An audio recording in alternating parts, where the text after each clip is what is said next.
Imagine standing beneath a night sky, looking up at what appears to be a simple point of light among thousands of others, completely unaware that you're actually staring directly down the barrel of one of the most powerful particle accelerators in the universe, a cosmic death ray that's been firing continuously for millions of years, pointed directly at Earth like a laser beam stretching across billions of light-years of space. This is the reality of blazars, and the story of how we discovered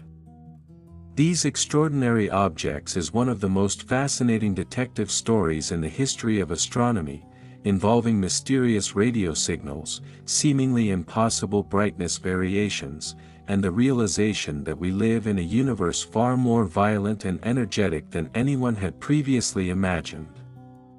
The story really begins in the early 1960s, when astronomers were just starting to explore the universe using radio telescopes, and they kept encountering these peculiar objects that emitted enormous amounts of radio waves but looked like ordinary stars when viewed through optical telescopes. They called them quasi-stellar radio sources, which was quickly shortened to quasars. And for years nobody could figure out what they were because they seemed to violate everything we thought we knew about how celestial objects should behave. These things were incredibly bright, outshining entire galaxies, but they were so far away that they should have been completely invisible, and even more mysteriously, their brightness would change dramatically over periods of just days or weeks, which should have been physically impossible for objects so luminous because there's a fundamental rule in physics that says an object can't vary in brightness faster than the time it takes light to cross it, and if something is changing its brightness in a week, that means it can't be larger than one light week across. But how could something so small produce the energy output of 1 trillion stars? The answer, when it finally came, was almost more unbelievable than the mystery itself. These objects were powered by supermassive black holes, monsters with masses millions or billions of times greater than our Sun, sitting at the centers of distant galaxies and consuming matter at a prodigious rate. And as that matter spiraled inward toward the black hole's event horizon, it would heat up to millions of degrees and release more energy than all the stars in the galaxy combined. But even this explanation, as wild as it sounded, couldn't account for the most extreme objects that astronomers were finding, the ones that appeared even brighter and more variable than ordinary quasars, the ones that would sometimes brighten by factors of 10 or 100 in just a few hours, or emit gamma rays with energies so high that each individual photon carried as much energy as a tennis ball thrown at highway speed, concentrated into a quantum particle smaller than an atom. These superquasars, these hypervariable cosmic lighthouses, needed their own explanation, and that explanation turned out to involve one of the most important concepts in modern astrophysics, something called relativistic beaming, which is what happens when you take an already incredibly powerful energy source and then accelerate the particles it's emitting to speeds so close to the speed of light that Einstein's special relativity starts doing very strange things to how we observe them. You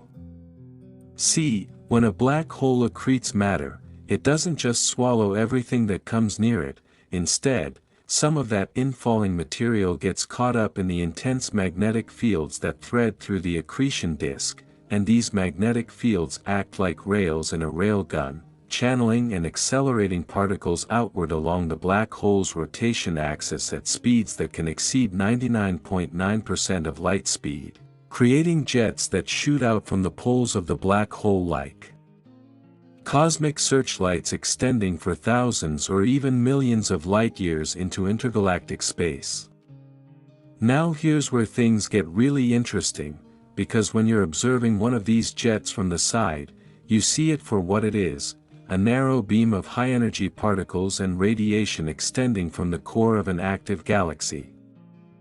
And these side-on views give us objects we call radio galaxies, which are certainly impressive but not nearly as dramatic as what happens when you're looking directly down the barrel of one of these jets, when your line of sight is aligned within just a few degrees of the jet's direction. In this geometry, special relativity creates several effects that combine to make the jet appear enormously brighter than it actually is. First, because of a phenomenon called Doppler boosting, where the light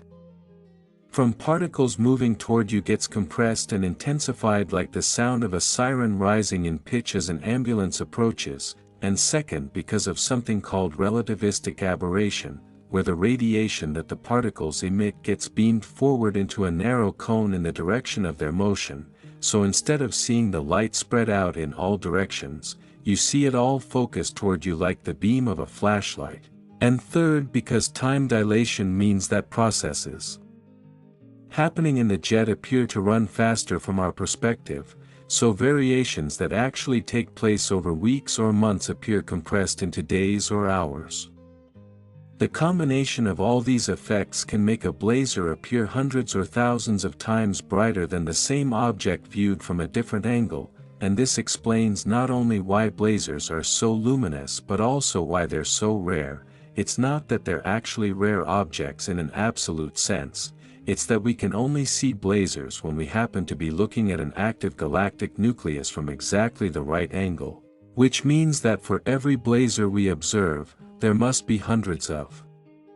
similar objects oriented in different directions that we see as ordinary quasars or radio galaxies. This realization was one of the great unification moments in astrophysics, the understanding that many different types of active galactic nuclei are actually the same physical phenomenon viewed from different perspectives. Like how a cylinder looks like a circle when viewed end-on but like a rectangle when viewed from the side.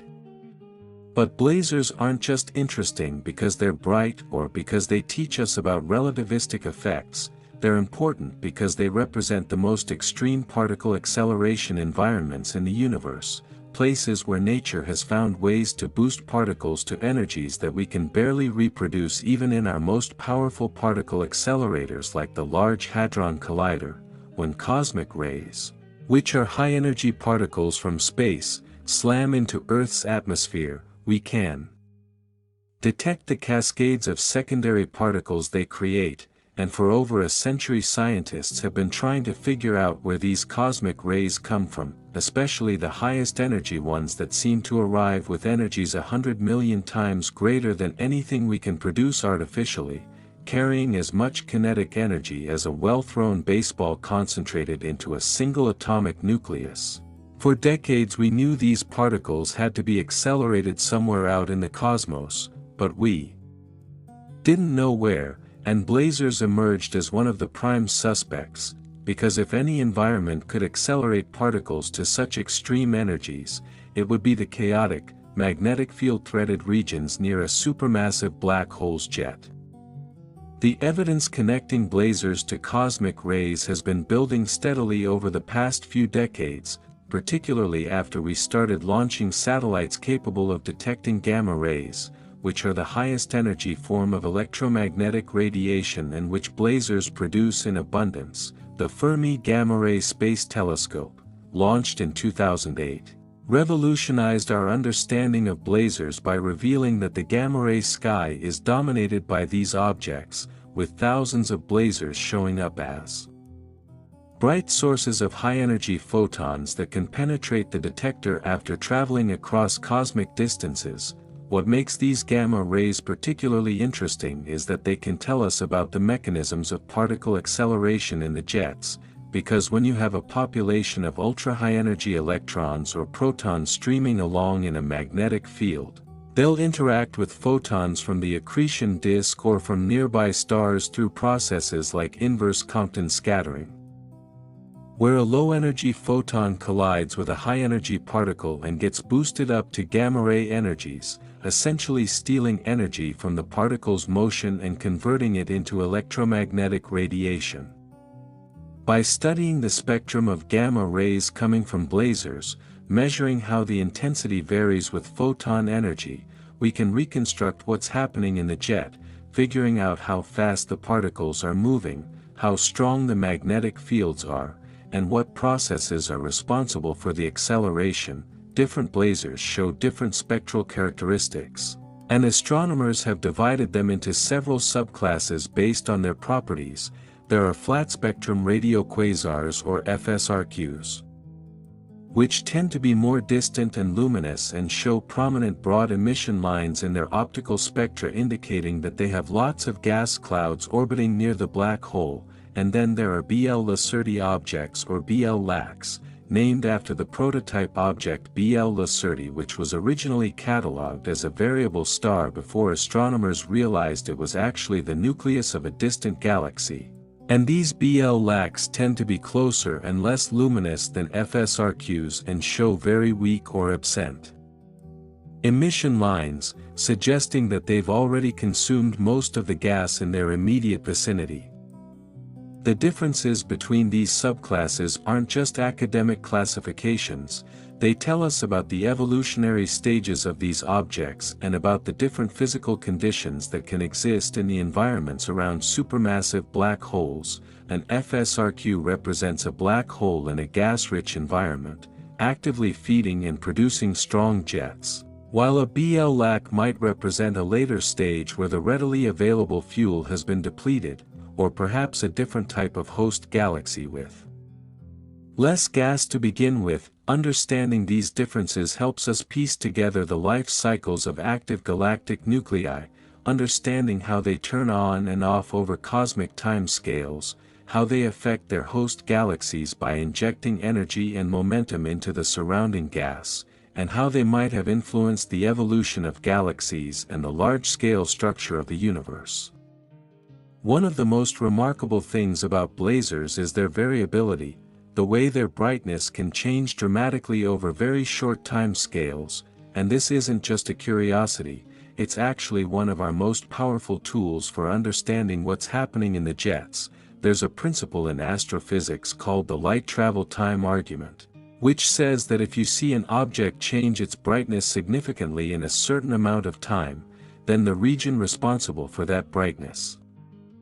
change can't be larger than the distance light travels in that time, because if it were larger, different parts of it would vary at different times and the variations would smear out and become undetectable. So when we see a blazar double its brightness in a single day, we know that the emitting region must be smaller than one light day across, which is about the size of our solar system. And yet this tiny region is somehow producing more energy than entire galaxies, which seems impossible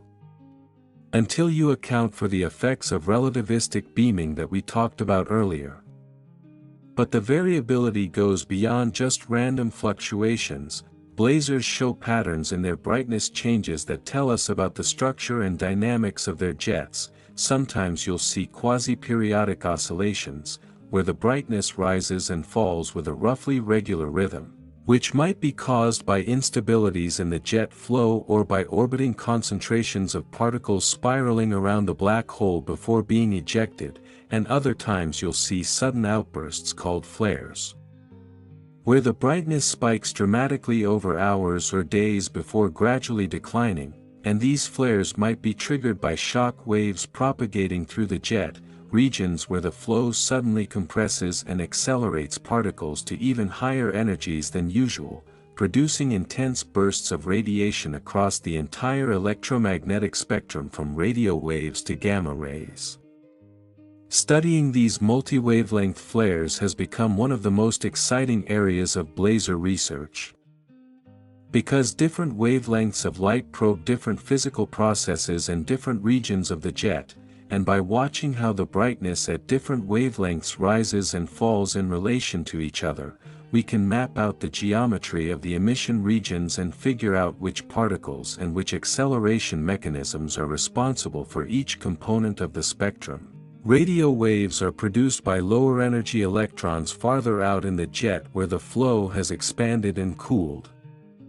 Optical and ultraviolet light might come from the accretion disk itself or from hot gas clouds orbiting near the black hole. X-rays can be produced by inverse Compton scattering in intermediate regions of the jet, and the highest energy gamma rays likely come from the base of the jet very close to the black hole where the magnetic fields are strongest and the particle densities are highest. The Fermi telescope has detected gamma-ray flares from blazars that last just a few hours, with the brightness sometimes increasing by factors of 10 or more, and in some cases these flares are so energetic that individual photons have energies exceeding 100 billion electron volts, which is roughly 10,000 times the energy of a medical X-ray. And when you account for the fact that the universe is filled with infrared and optical photons from stars and the cosmic microwave background, it's actually quite surprising that these ultra-high-energy gamma rays can reach us at all, because when a very high-energy gamma ray collides with a lower-energy photon, they can annihilate and produce an electron-positron pair, effectively blocking the gamma ray from traveling any farther, and this process sets up a kind of cosmic fog that high-energy gamma rays have to penetrate on their way to Earth. And the fact that we detect gamma rays at such high energies from distant blazars tells us that either the jets are even more powerful than we thought, producing so many gamma rays that some inevitably make it through, or that our models of how gamma rays interact with background radiation need revision. Some of the most extreme blazar flares have been observed by ground-based gamma-ray telescopes like Veritas, MAGIC, and HESS, which use a clever technique called atmospheric Cherenkov imaging. They don't actually detect the gamma rays directly because gamma rays from space don't penetrate Earth's atmosphere. Instead, when a high-energy gamma ray hits the top of the atmosphere, it creates a cascade of secondary particles that move faster than the speed of light in air, which causes them to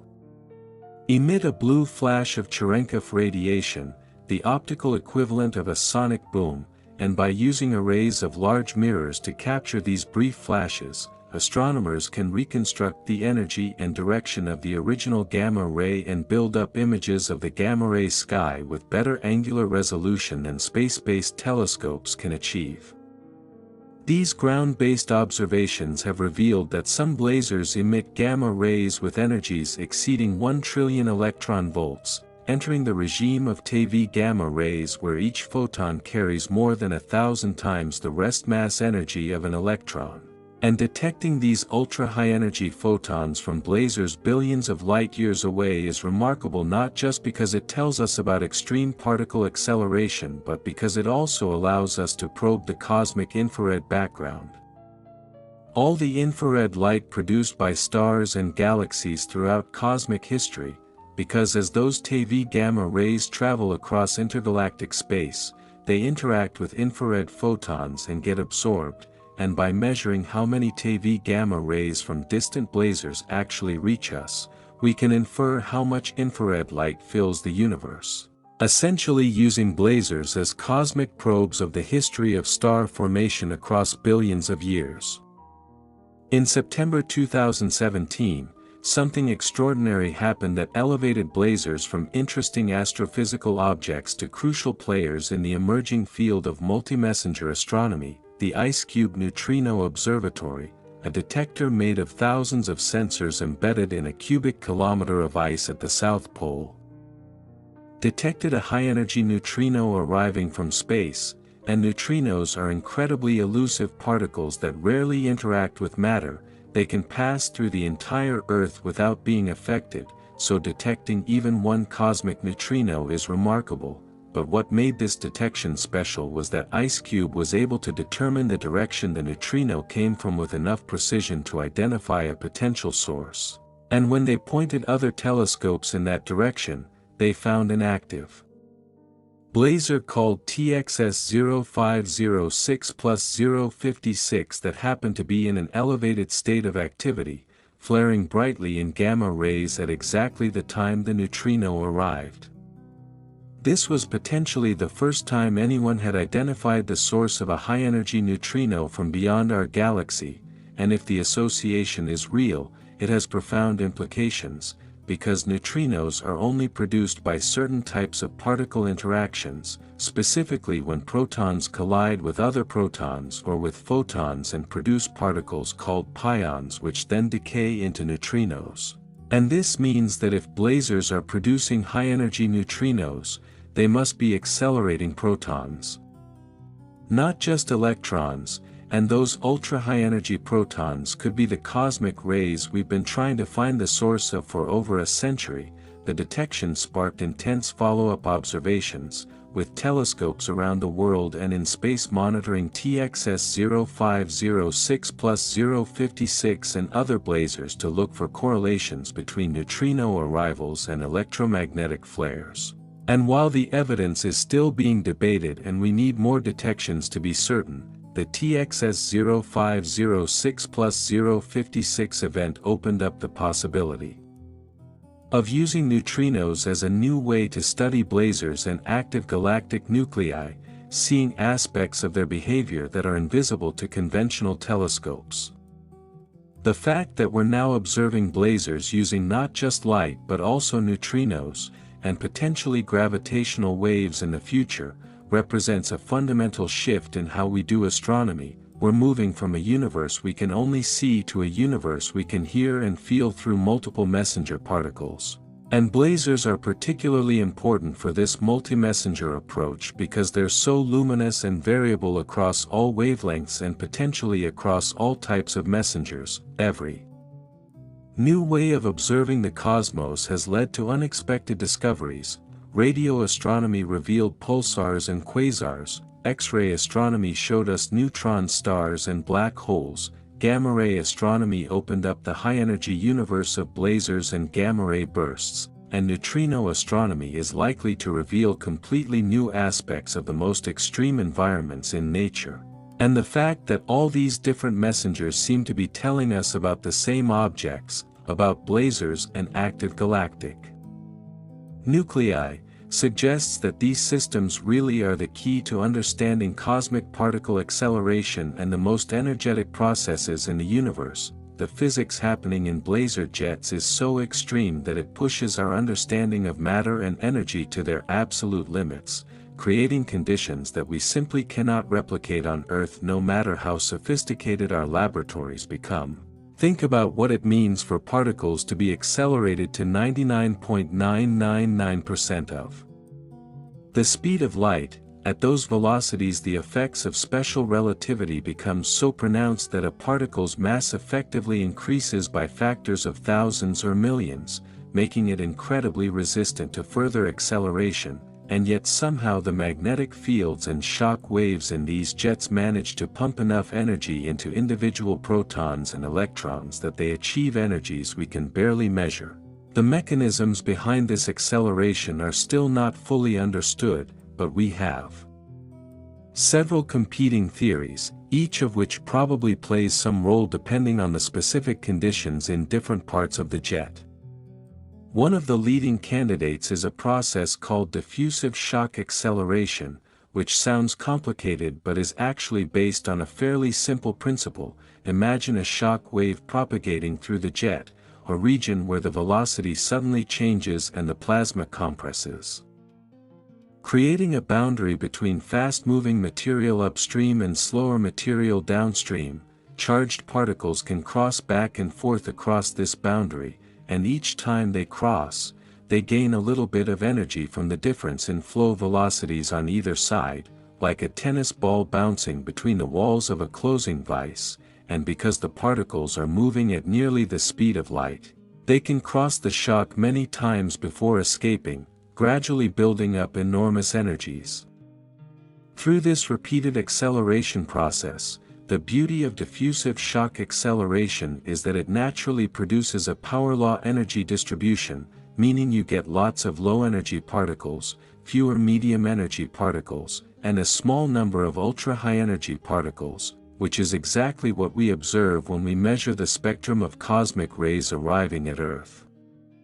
But shock acceleration alone might not be sufficient to explain the highest energy particles we detect, especially those approaching or exceeding what's called the Greason-Zatsepin-Kuzmin limit or GZK limit, which is around 5 times 10 to the 19th electron volts, the energy at which protons start interacting with photons from the cosmic microwave background and losing energy through pion production. Particles above this energy can't travel very far through intergalactic space before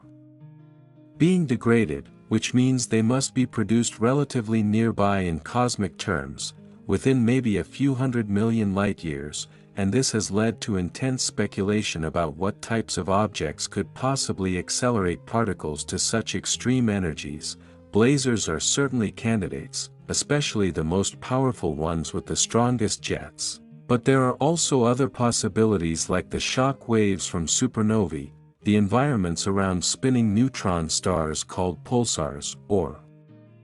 even more exotic scenarios involving the decay of super-heavy particles left over from the early universe. To really understand particle acceleration in blazars, we need to understand the magnetic fields that permeate the jets, because it's the interaction between charged particles and magnetic fields that makes acceleration possible. Magnetic fields in astrophysics are both incredibly important and incredibly difficult to measure. We can't see them directly. We can only infer their presence and strength from how they affect observable quantities like the polarization of light, the trajectories of charged particles, or the emission of synchrotron radiation that occurs when electrons spiral around magnetic field lines. When we observe the light from blazars, we often find that it's polarized, meaning the electromagnetic waves are oscillating preferentially in certain directions rather than randomly. And this polarization tells us that the emitting electrons are moving through ordered magnetic fields that align the emission, by measuring how the degree and angle of polarization changes. Over time, we can map out how the magnetic field structure in the jet evolves, how it might be wound up by the rotation of the black hole, how it gets amplified by instabilities in the flow, and how it responds to the injection of new material from the accretion disk. Some blazars show very high degrees of polarization, with 50% or more of their light polarized in a consistent direction, suggesting highly ordered magnetic fields threading through the jet, while others show lower polarization that varies rapidly and unpredictably, indicating more chaotic or tangled field configurations. There's also been observations of polarization angle rotations, where the angle of polarization sweeps smoothly through a large range of values over days or weeks.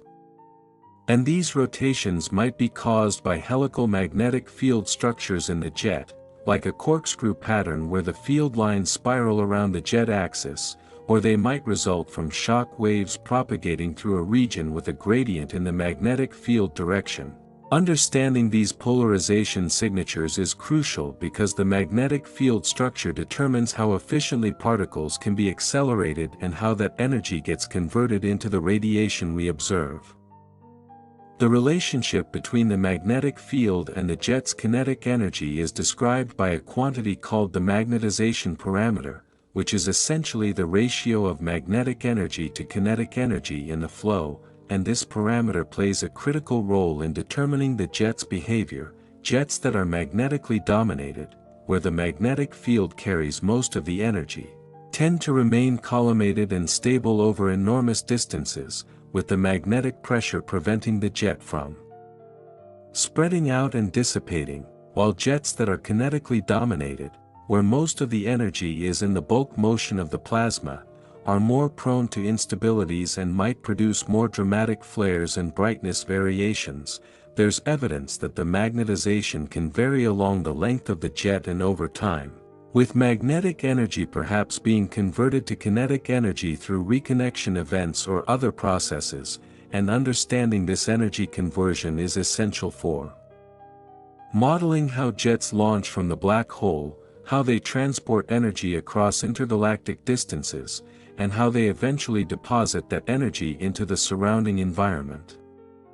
Speaking of the environment, one of the fascinating aspects of blazars is how their jets interact with the intergalactic medium, the tenuous gas that fills the space between galaxies. When a relativistic jet plows into this gas, it creates enormous lobes of energized plasma that can extend for millions of light years, dwarfing the host galaxy itself. And these radio lobes, as they're called because they emit strongly at radio wavelengths, contain staggering amounts of energy, sometimes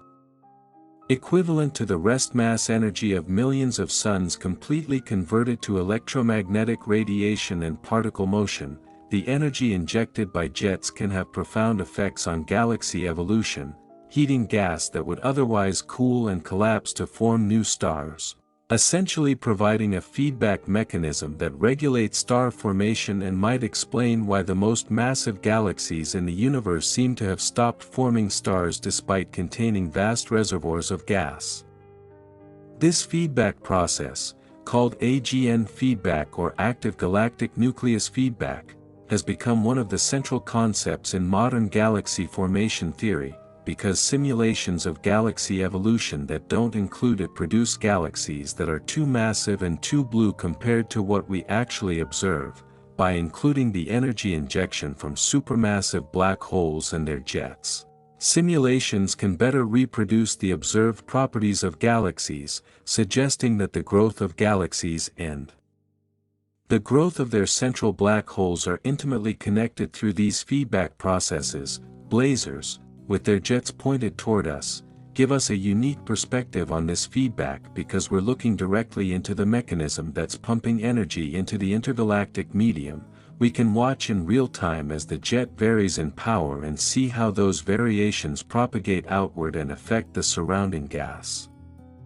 But let's zoom back in from these cosmic scales to focus on the immediate environment around the black hole itself, because that's where the jet originates and where some of the most extreme physics takes place. The region right around a supermassive black hole is a place where Einstein's general theory of relativity becomes crucial for understanding what's happening. Space and time are warped by the black hole's immense gravity, and effects that would be negligible in the weak gravitational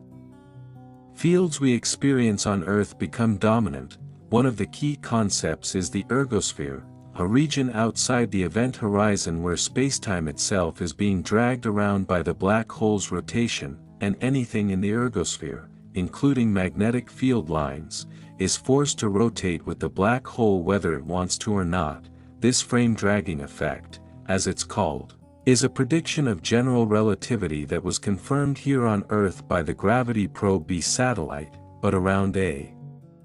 rotating supermassive black hole, the effect is vastly more powerful and might play a crucial role in launching jets.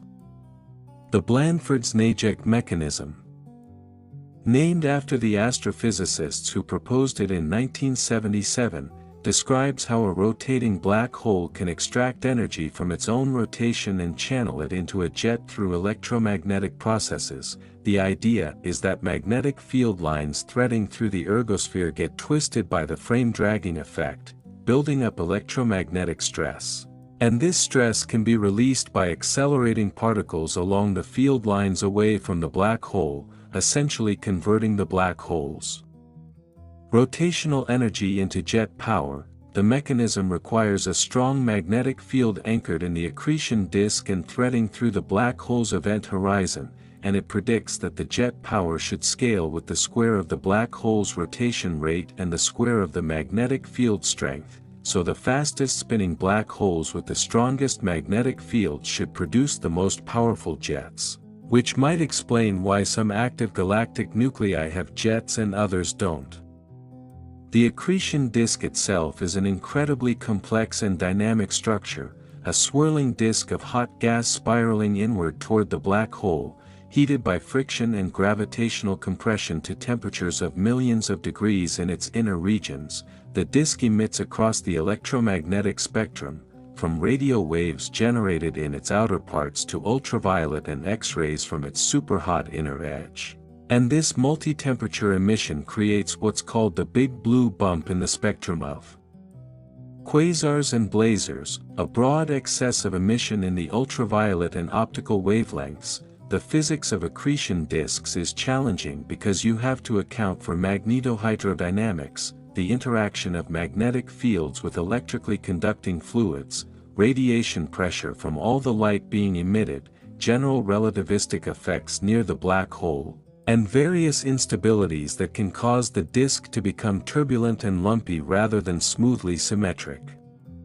One of the crucial processes in accretion disks is the magnetorotational instability or MRI, which was discovered through theoretical work in computer simulations in the 1990s. and it explains how angular momentum gets transported outward in the disk, allowing matter to spiral inward, without some mechanism to remove angular momentum from infalling material. It would just orbit the black hole forever without actually accreting, but the MRI generates turbulence in the disk that creates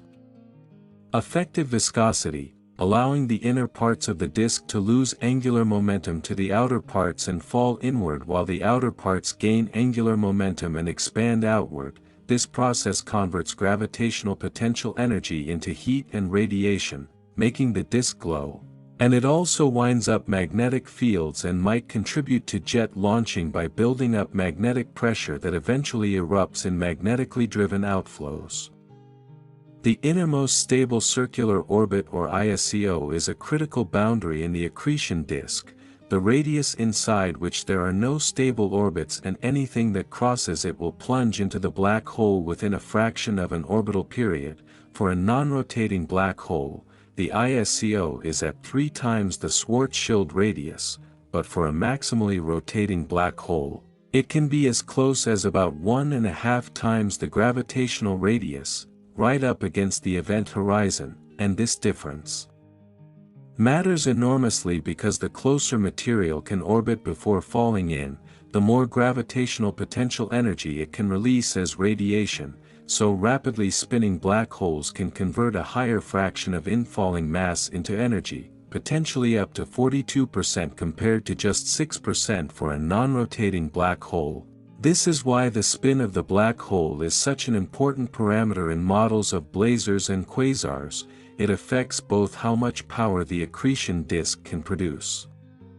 and how powerful the jets can be through the Blandford's-Najek mechanism. Measuring black hole spin in distant blazars is extremely difficult because you need to observe features in the X-ray spectrum that are affected by general relativistic effects right near the event horizon, specifically the shape of the iron emission line that's produced when X-rays from the hot inner disk illuminate cooler material and cause iron atoms to fluoresce.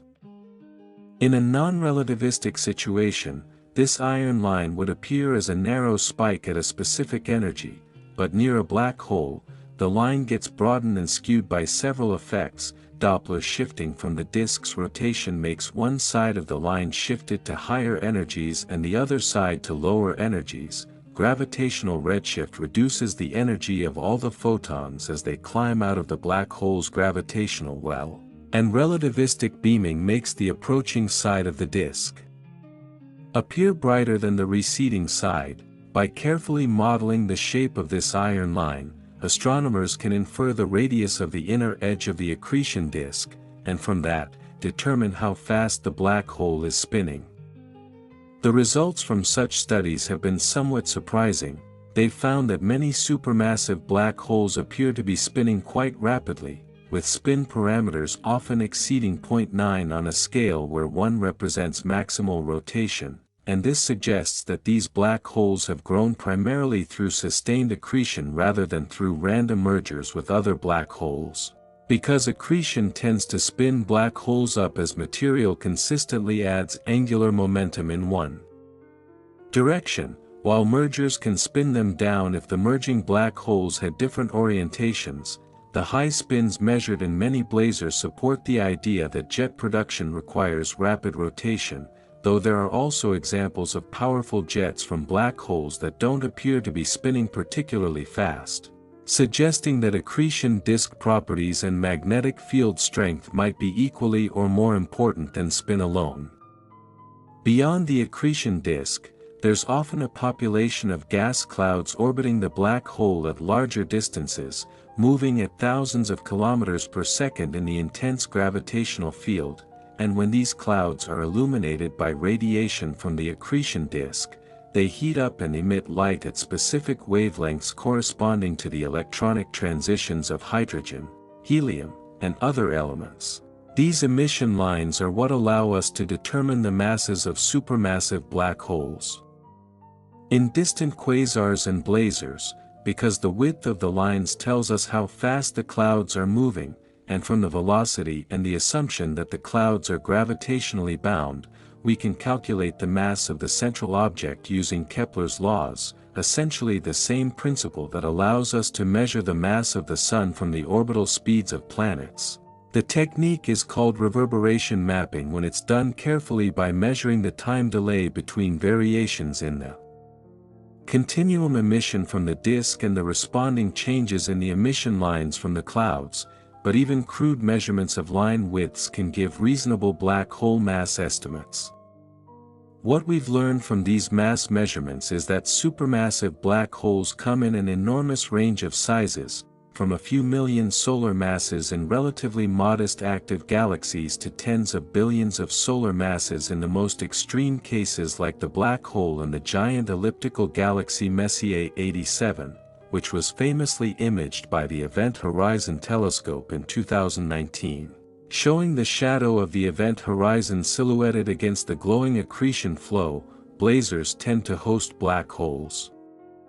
in the upper end of this mass range, typically hundreds of millions to billions of solar masses, because more massive black holes can power more luminous jets, and the more luminous the jet, the more likely we are to detect it even when the jet is only approximately pointed toward us rather than aimed exactly in our direction. The distribution of Blazar properties across cosmic time tells us about the evolution of supermassive black holes and their host galaxies over the history of the universe. When we look at distant blazars, we're seeing them as they were billions of years ago because of the finite speed of light, and what we find is that blazars and quasars were much more common in the past than they are today. There was a peak in quasar activity at a redshift of around 2 to 3, corresponding to when the universe was about 2 to 3 billion years old. And since then the population has declined dramatically. This makes sense in the context of galaxy evolution, because in the early universe there was more gas available to fuel black hole growth, and galaxies were undergoing more mergers which could funnel gas toward their centers and trigger active galactic nucleus activity. The decline in blazar and quasar activity over cosmic time also tells us something profound about the life cycle of galaxies themselves, because it suggests that most massive galaxies went through an active phase early in their history when their central black holes were growing rapidly, and then settled into a quiescent state once the available fuel was consumed or expelled. Today, the supermassive black holes in most galaxies, including our own Milky Way, are essentially dormant, accreting material at a tiny fraction of the rate they could sustain, producing only feeble emissions compared to the blazing quasars of the early universe, our own galaxies. Central black hole, Sagittarius A star, has a mass of about 4 million suns but is so inactive that it emits less energy than a single ordinary star, and yet there's evidence from X-ray observations of gas clouds near the galactic center that it was much more active just a few centuries ago, suggesting that supermassive black holes can flicker on and off on relatively short timescales as clumps of gas occasionally fall inward. This raises an interesting question about what we would see if we could somehow observe our galaxy from outside. If an astronomer in a distant galaxy happened to be looking at the Milky Way at exactly the right angle, would they see a blazar? The answer is almost certainly no at present because our central black hole isn't producing a significant jet, but if you rewound cosmic history to when our galaxy was younger and more gas-rich, there might have been periods when Sagittarius A star was actively accreting and launching jets, and if one of those jets happened to point in the right direction, an external observer might indeed have classified the Milky Way as a blazar or at least a low-luminosity active galaxy. This perspective helps us understand that the classifications we use in astronomy, terms like blazar, quasar, radio galaxy, Seyfert galaxy, are often just different views of the same underlying phenomenon, supermassive black hole accretion, seen from different angles or in different phases of activity. The study of blazars has also contributed enormously to our understanding of black holes in general, not just supermassive ones, because the physics of accretion and jet formation scales across many orders of magnitude in black hole mass, stellar mass black holes, formed from the collapse of massive stars and weighing just a few to a few dozen times the mass of the Sun, can also produce jets when they're in binary systems and accreting matter from a companion star, and these microquasars, as they're sometimes called, show many of the same behaviors as their supermassive cousins, including relativistic jets, variable emission across multiple wavelengths, and correlations between jet power and accretion rate. By studying both microquasars in our galaxy and blazars across the universe, astronomers have been able to identify universal scaling relations that seem to apply regardless of black hole mass, suggesting that the fundamental physics of how black holes convert gravitational potential energy into jets is the same whether you're dealing with a 10 solar mass black hole or a 10 billion solar mass black hole. One of the most important of these scaling relations connects jet power to black hole mass and accretion rate, showing that more massive black holes accreting at higher rates produce more powerful jets, but with the relationship being nonlinear in ways that reveal the importance of factors like black hole spin and magnetic field strength. There's also evidence that jets aren't continuous but come in different states or modes, with transitions between these states possibly triggered by changes in the accretion rate or the magnetic field configuration. Some systems show what's called a hard state where emission is dominated by a compact, powerful jet and hard X-rays from hot gas very close to the black hole, while others show a soft state where the jet is weak or absent and emission is dominated by thermal radiation from a geometrically thin accretion disk. And understanding what triggers transitions between these states is an active area of research with implications for everything from stellar mass black holes in our galaxy to supermassive black holes in distant blazars. The jets themselves show remarkable structure when we can resolve them with sufficient angular resolution, which requires using very long baseline interferometry or VLBI, a technique where radio telescopes spread across continents or even across the entire Earth are linked together to create a virtual telescope with an effective diameter equal to the separation between the dishes. With VLBI, astronomers have been able to resolve the jets of nearby blazars down to scales of just a few light years or even smaller, and what they see is not a smooth, uniform flow but a complex structure with knots and filaments, regions where the emission is particularly bright, moving outward along the jet at apparent speeds that sometimes exceed the speed of light. These are called superluminal motions, and they're another consequence of relativistic beaming. When material is moving toward you at close to light speed along a direction close to your line of sight, projection effects make it appear to move across the sky faster than light, even though nothing is actually violating relativity because the true three-dimensional velocity is always less than the speed of light. By tracking these moving knots over time, measuring their positions in sequences of VLBI observations separated by weeks or months, astronomers can map out the velocity structure of the jet and identify where particles are being accelerated or where shock waves are propagating through the flow. Often the knots show brightness variations as they move, flaring up when they pass through certain regions of the jet and then fading again, and these patterns can reveal the locations of standing shock waves or recollimation shocks where the jet's flow pattern changes. Some jets show helical or corkscrew patterns when viewed at high resolution, with the emission tracing out a spiral structure that might result from instabilities in the flow or from the rotation of the magnetic field structure, and in a few cases astronomers have even seen precession, where the entire jet wobbles like a spinning top over timescales of years or decades, possibly because the accretion disk itself is precessing, or because the black hole is part of a binary system with another massive black hole and gravitational interactions are causing the orbital plane to shift.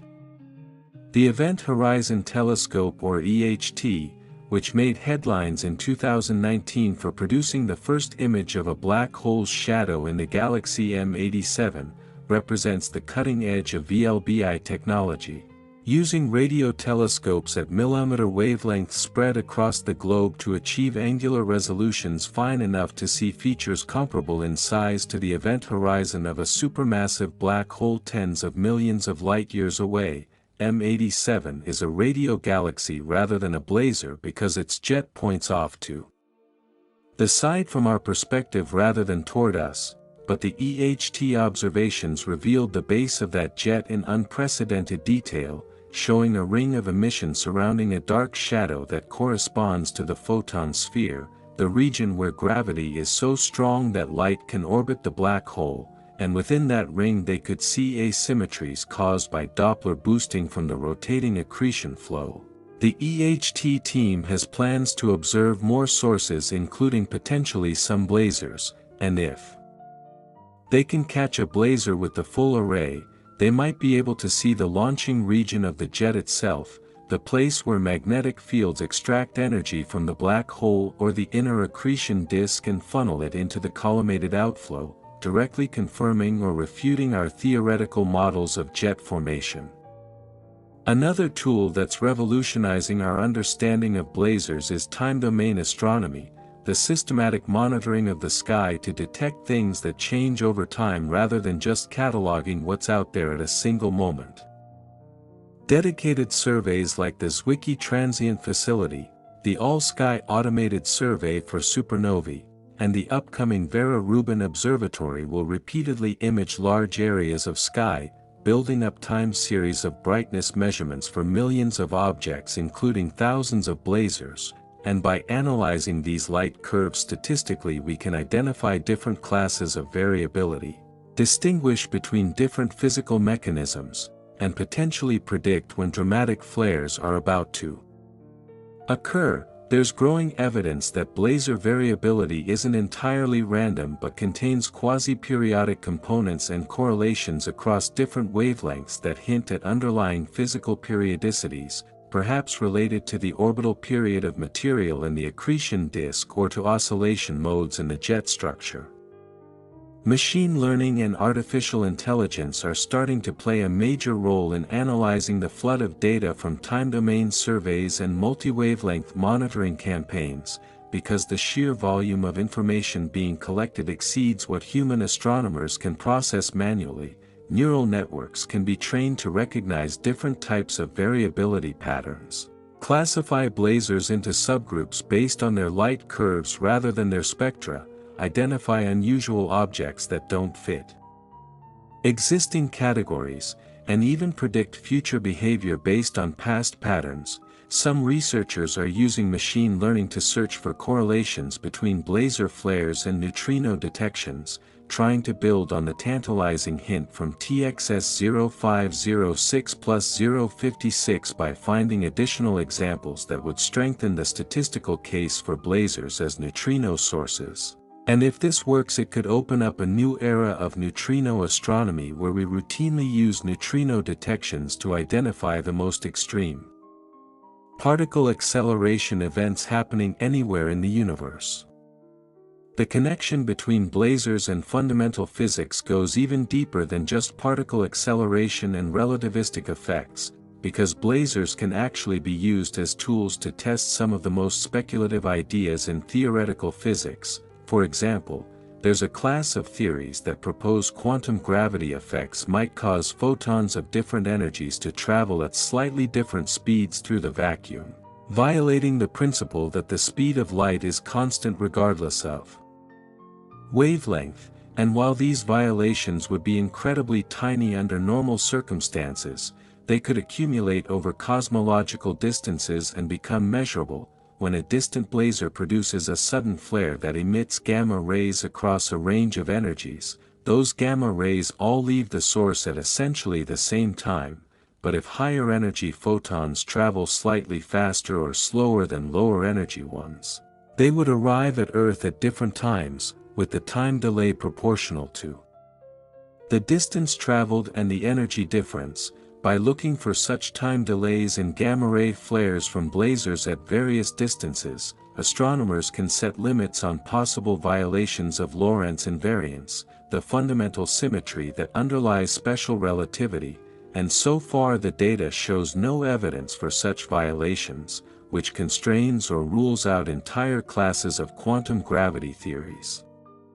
Blazars can also be used to study dark matter, the mysterious substance that makes up about 85% of the matter in the universe but doesn't emit or absorb light. One of the leading candidates for dark matter is a hypothetical particle called the axion, which would be extremely light and weakly interacting, and if axions exist and make up the dark matter, they should fill the galaxy including the space between us and distant blazars, and when photons from blazars travel through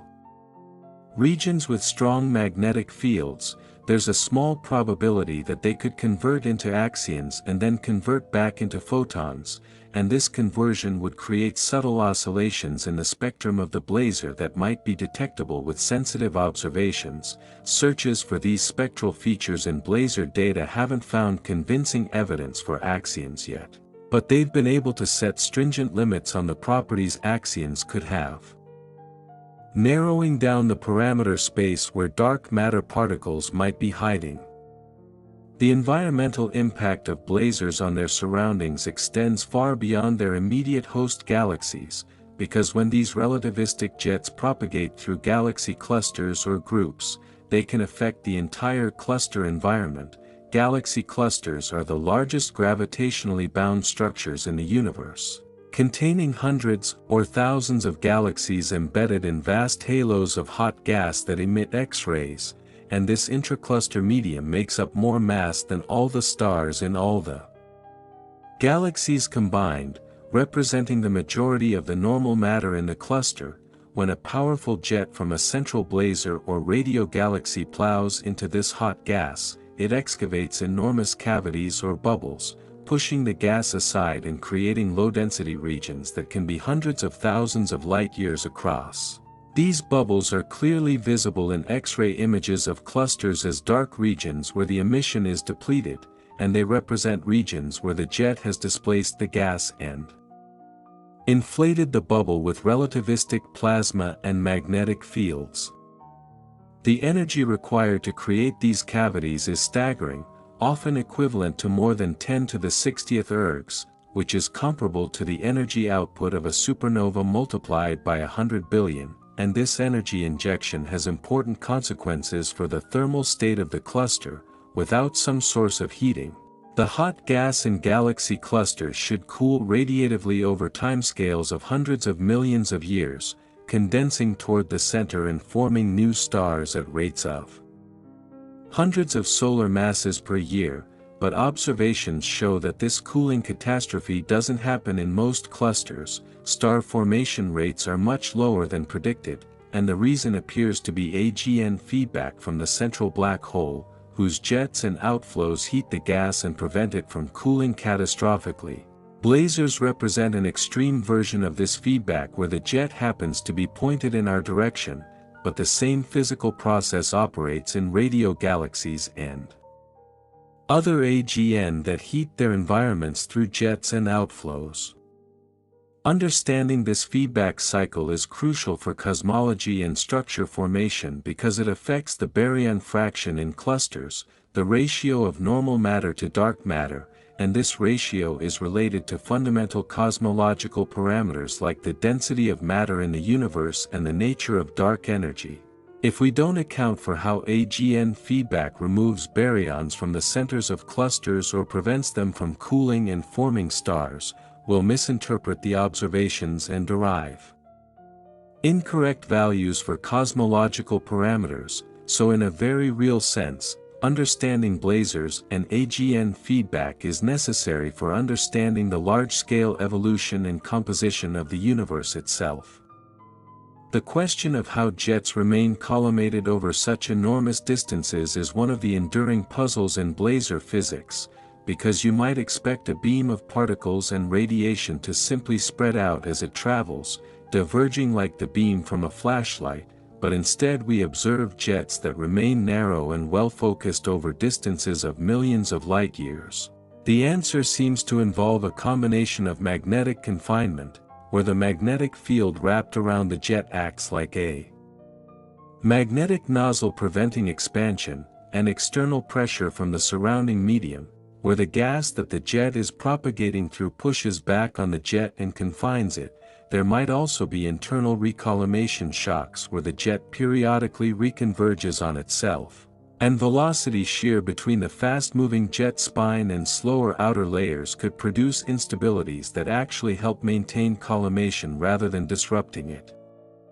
Different blazars show different jet morphologies when observed at high resolution. Some have very straight jets that barely deviate from a straight line over huge distances, while others show bent or twisted structures that suggest interactions with the environment or precession of the jet direction over time. And a few show multiple jets or jet components suggesting that the black hole has been active in different directions at different times. Perhaps because of changes in the accretion disk orientation or because of the orbital motion in a binary black hole system, there's also a class of objects called X-shaped radio galaxies where you can see two pairs of jets oriented at different angles, and these might be systems where the jet direction changed dramatically due to a galaxy merger that reoriented the accretion disk, and the old jets from the previous orientation are still visible as fading radio lobes while new jets have launched in a new direction. The future of Blazar research is incredibly exciting because we're entering an era where multiple new observatories and techniques are coming online simultaneously, creating unprecedented opportunities for discovery. The Vera Rubin Observatory, which will begin operations soon, will survey the entire visible sky every few nights, creating a movie of the universe that will capture blazar flares and variability patterns with unprecedented completeness. And when combined with alert systems that can notify other telescopes within minutes when interesting events occur, we'll be able to coordinate rapid multi-wavelength observations that catch blazars in the act of producing their most extreme flares. The Square Kilometre Array, when completed, will be the most sensitive radio telescope ever built, with collecting area equivalent to a square kilometer of radio dishes. And it will be able to detect and monitor thousands of blazars simultaneously, tracking the evolution of their jets and measuring their properties with precision that's currently impossible.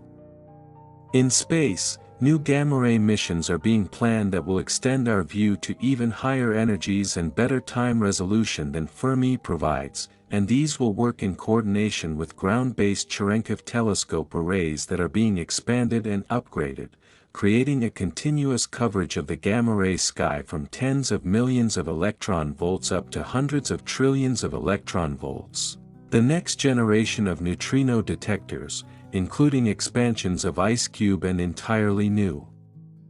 facilities like KM3 in the Mediterranean Sea and the proposed Pacific Ocean neutrino experiment, will dramatically increase our sensitivity to cosmic neutrinos and give us many more chances to catch blazars in the act of producing these elusive particles. If we can build up a statistical sample of blazars detected in both neutrinos and electromagnetic radiation, we'll finally be able to answer definitively whether blazars are the sources of ultra-high-energy cosmic rays and understand the relative importance of proton versus electron acceleration in these jets. Gravitational wave astronomy, still in its infancy with just a handful of detections so far, might eventually contribute to blazar science in unexpected ways, because if supermassive black hole binaries exist in the centers of galaxies, and if some of these systems are oriented such that one or both black holes are producing jets pointed toward us, we might someday detect the gravitational waves from an inspiraling black hole binary at the same time we're seeing electromagnetic emission from its blazar jets, and the combination would give us unprecedented insight into the masses, spins, and orbital dynamics of these systems. The pulsar timing arrays, which use networks of precisely timed millisecond pulsars as a galaxy-sized gravitational wave detector, are starting to see hints of a stochastic gravitational wave background that might come from millions of supermassive black hole binaries throughout the universe, and understanding which galaxies host these binaries and whether any of them also host blazars could reveal connections between galaxy mergers, black hole growth, and jet activity. Theoretical modeling of blazars is also advancing rapidly thanks to increases in computational power and improvements in numerical algorithms. We can now simulate the magnetohydrodynamics of accretion disks and jets in 3 dimensions with general relativistic effects included. Following the evolution of magnetic field structures and particle populations from the event horizon out to kiloparsec scales and beyond, and these simulations are revealing phenomena that weren't anticipated by simpler analytical models. Like the importance of magnetic reconnection in the jet, where tangled magnetic field lines break and reconnect, releasing energy and potentially accelerating particles to extreme energies in sudden bursts, reconnection might explain some of the rapid variability we see in blazars, the flares that brighten and fade within hours. Because reconnection events can happen quickly and produce localized regions of intense particle acceleration that emit across the electromagnetic spectrum. There's also growing appreciation for the role of plasma physics in understanding blazars, because the jets are made of plasma, ionized gas where the electrons have been stripped away from their nuclei, and plasma behaves very differently from ordinary neutral gas, supporting waves and instabilities that have no counterpart in neutral fluids. Plasma physicists who traditionally studied phenomena like solar flares and fusion reactors are now collaborating with astrophysicists to understand blazar jets, bringing new perspectives and techniques from laboratory plasma physics to bear on these cosmic systems, and the cross-fertilization is working in both directions, with lessons learned from astrophysical plasmas informing our understanding of laboratory systems and vice versa. Some of the instabilities that have been discovered in computer simulations of blazar jets, like the development of kinetic scale turbulence and the formation of coherent magnetic structures, are now being sought in laboratory plasma experiments where conditions can be controlled and measurements made with much greater precision than is possible with astronomical observations. The philosophical implications of blazars are also worth considering, because these objects remind us of our place in a universe that contains phenomena operating on scales of energy and violence that are almost incomprehensible from our human perspective. A single blazar jet carries more power than 1 trillion stars, accelerates particles to energies 100 million times greater than our most powerful accelerators can achieve, and has been running continuously for longer than complex life has existed on Earth, and yet from our vantage point it appears as nothing more than a faint point of light, indistinguishable to the naked eye from the thousands of other stars scattered across the sky. This discrepancy between appearance and reality, between the mundane and the extraordinary, is a recurring theme in astronomy, but blazars take it to an extreme. They're the ultimate example of how deceptive the universe can be when you judge things by their appearances. The fact that we're looking down the barrel of a cosmic particle accelerator every time we observe a blazar, that we're receiving radiation and particles that have traveled across billions of light-years carrying information about events that happened when the universe was a fraction of its current age, is simultaneously humbling and exhilarating. Humbling because it reminds us how small and recent we are in the cosmic scheme of things. Our entire civilization could rise and fall in the time it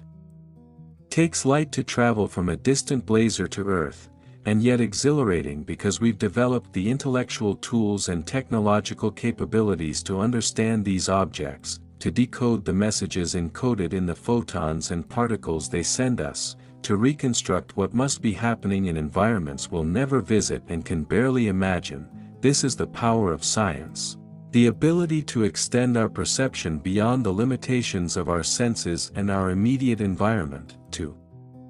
understand the universe not just as it appears but as it actually is, in all its strange and wonderful complexity. As we look toward the future, blazars will undoubtedly continue to surprise us, because every time we've developed a new way of observing the universe, we've discovered phenomena that nobody predicted. Radio astronomy revealed quasars, X-ray astronomy revealed accreting black holes, gamma-ray astronomy revealed blazars as we know them today, and neutrino astronomy is just beginning to reveal a universe we've never seen before, and there's every reason to expect that the next generation of instruments will uncover aspects of blazars that we haven't even thought to look for. Perhaps we'll discover that blazars undergo transitions between different states that we haven't recognized because we haven't monitored them for long enough or with sufficient sensitivity, or perhaps we'll find that some blazars are actually binary black hole systems where both components are producing jets and we've been seeing the combined emission without realizing it, or perhaps we'll detect signatures of new physics, violations of symmetries we thought were fundamental, or evidence for particles and forces that aren't part of our current standard model. Whatever we discover, blazars will remain central to our understanding of the high-energy universe, because they represent the extreme end of a continuum that runs from the weakest active galactic nuclei barely distinguishable from normal galaxies all the way up to the most powerful quasars that outshine everything else in the visible universe. And by studying blazars we're studying the physics that operates when matter and energy are pushed to their limits, when gravity is strong enough to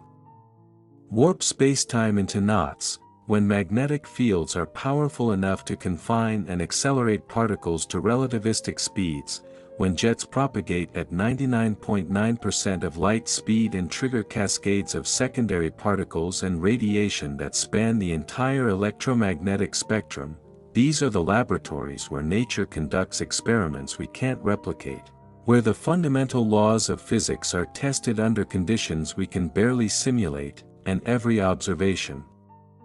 every measurement, every new discovery helps us refine our understanding not just of blazars but of the universe itself and the physical principles that govern everything within it. In the end, blazars teach us that the universe is far more dynamic and energetic than the peaceful starry sky suggests, that behind the apparent tranquility of the night there are processes of incredible violence and power, black holes consuming stars and gas, jets racing across intergalactic voids at nearly the speed of light, particles being accelerated to energies that dwarf anything we can create artificially, and all of this happening continuously, day after day, year after year, for billions of years, producing a cosmic background of high-energy radiation and particles that fills the universe and that we're only just beginning to detect and understand. We are, in a very real sense, living in a universe that's constantly being bombarded by the outputs of these distant cosmic accelerators, and some tiny fraction of the atoms in our bodies, some of the calcium in our bones and iron in our blood, were created in stellar furnaces that exploded as supernovae and scattered their contents into space, and some fraction of the cosmic rays that pass through our bodies every second might have originated in blazar jets billions of light-years away, carrying with them information about the most extreme environments in nature, connecting us in a tangible physical way to the farthest reaches of the observable universe and to processes that began when the cosmos was young and still finding its form in the aftermath of the Big Bang.